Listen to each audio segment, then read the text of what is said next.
Henry's lucky day.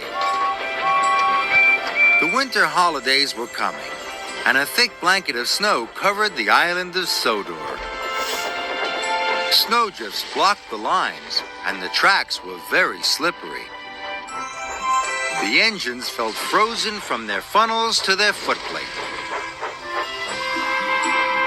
But Henry puffed happily through the snowy countryside. None of his lines were blocked.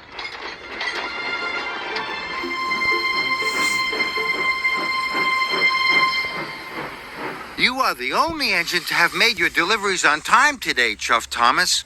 You must have lucky trucks. Henry saw that none of the other engines were back. Maybe you're right. Maybe I do have lucky trucks, he puffed.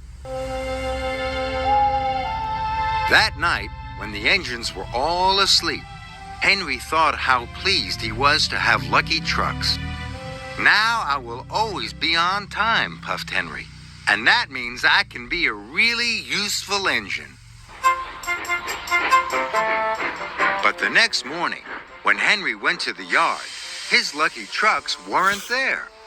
Oh no, chuffed Henry. Where are my lucky trucks? Edward took them, puffed Thomas. He needed to take coal to the villages. Then Sir Topham Hatt arrived at the yard. Henry, I've got a very important special for you, said Sir Topham Hatt. A delivery of presents has arrived at the airport. You must collect them and take them to the children in the villages. Henry puffed to the airport. But soon he was in trouble. Gordon's Hill was very icy. Every time Henry tried to puff up the hill, he slid back down again. I need my lucky trucks back, Henry huffed. I can't make my deliveries without them.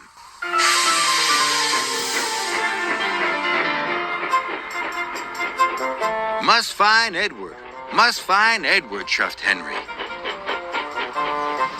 Then, a snowslide came down and blocked Henry's way.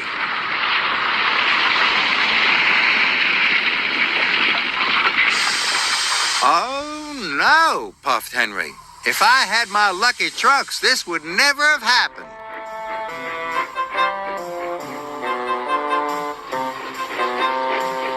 Henry puffed up the line. He saw pipes across the track. They were blocking his way. I thought you were collecting presents, chuffed Molly. You're supposed to be at the airport, snorted James. Edward has my lucky trucks, whistled Henry. I must find him.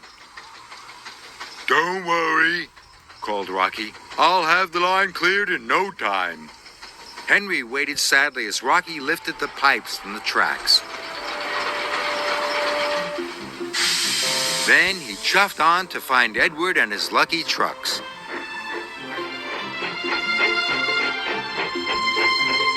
But every way that Henry chuffed, there were more delays.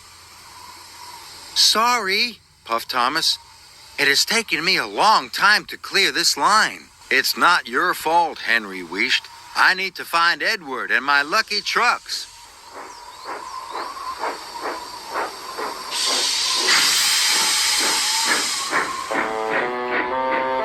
And Henry puffed sadly away.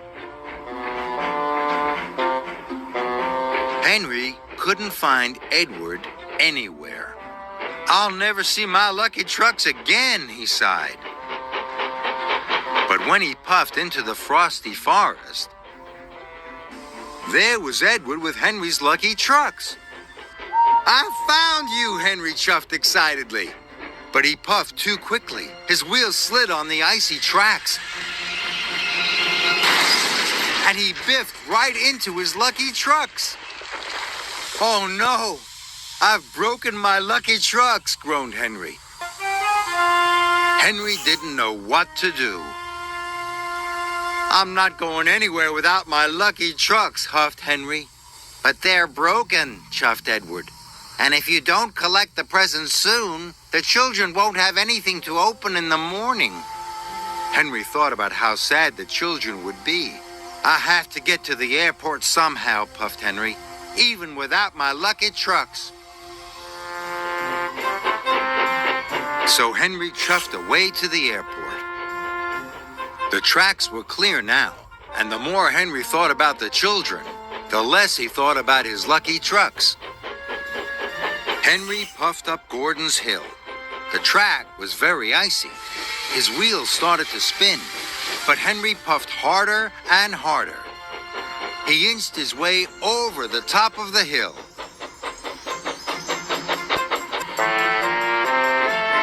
Soon Henry arrived at the airport. He collected the presents and puffed across the island, making his deliveries. Now Henry didn't think about his lucky trucks once. All he could think about was delivering the presents on time. Children were waiting at the station. "Good old Henry!" they cheered. Henry felt very proud, and he steamed along the track. "Only one more delivery," puffed Henry. With or without his lucky trucks, Henry knew he mustn't let the children down.